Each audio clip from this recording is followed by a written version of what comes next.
The character of Finn was a source of interest and intrigue in the lead up to the release of The Force Awakens. A stormtrooper doubting his place in the world and being thrown into a situation bigger than himself in the fight against the First Order.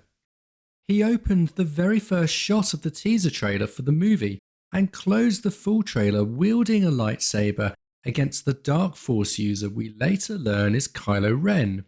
So the marketing campaign set up Finn as a central character of consequence, one that would shape the story we would embark on as an audience.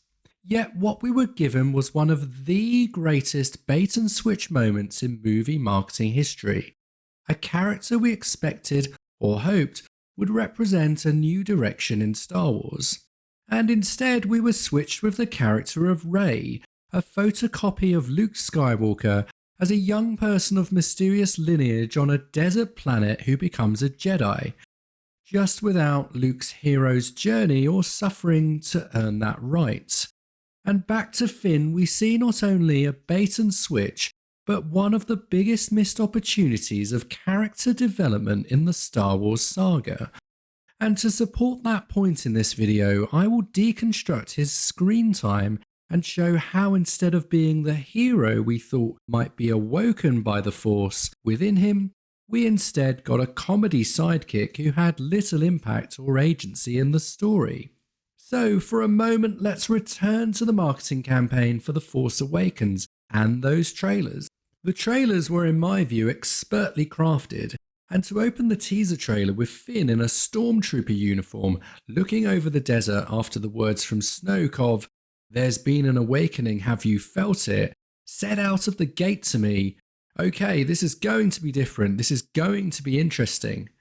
And his closing shot in the full trailer when he ignites a lightsaber in the forest and duels with Kylo Ren sealed the deal for me.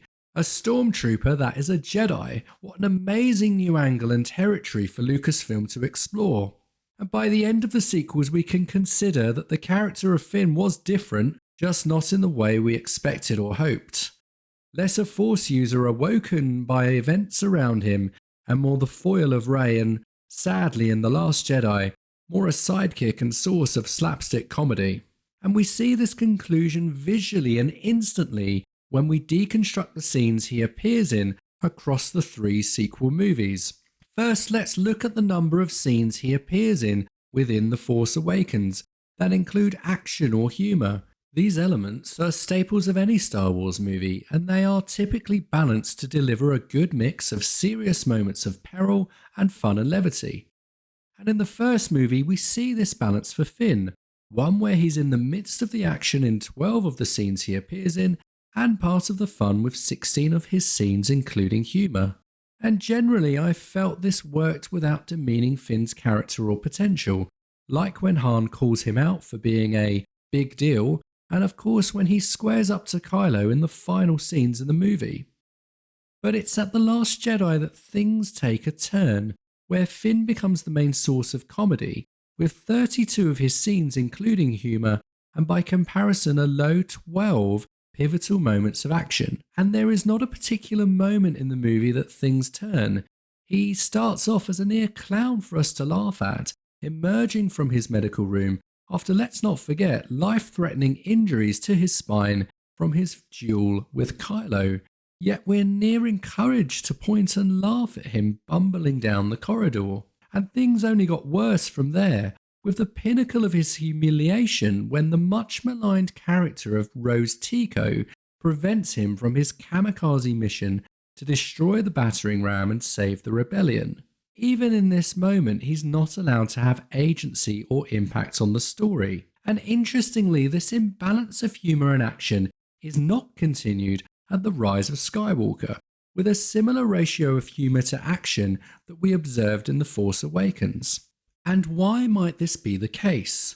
Did we see in Finn a reversal to the conflicted stormtrooper we were introduced to in the trailers, and one that impacted the story and its conclusion? Well, not really. He is there, but he's often there with others. Even his fight with Phasma was more of a side story and loose end to tie up than being central to the narrative and outcome. And this perspective is underpinned by another set of data points. When he is on screen with Rey, or not. In both The Force Awakens and The Rise of Skywalker, he is on screen with her for between half and near 2/3 of his scenes. And when this happens, he's in the action because he's with her, either assisting her or completing a side quest to enable her success.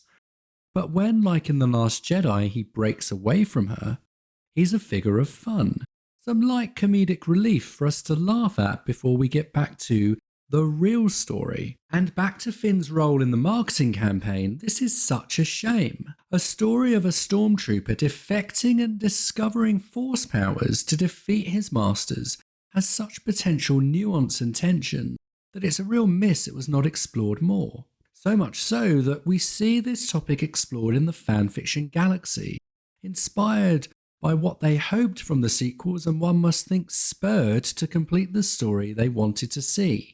One such example is Chosen from Nightmare Films. In this fan film we see a clone trooper and his squad under droid army fire and facing inevitable defeat until he breaks cover and unleashes the force within him. And we can only imagine what a story this could have been in the sequels had the bait not been switched for Rey's bad photocopy of Luke's journey in the originals. And that, my dear viewers, is another problem with the sequels we have to live with. And on that note, if you'd like to learn more about the sequel problems I identify and analyse in my videos, please check them out by subscribing to the channel. And remember, in the way of data and observation, we can save entertainment.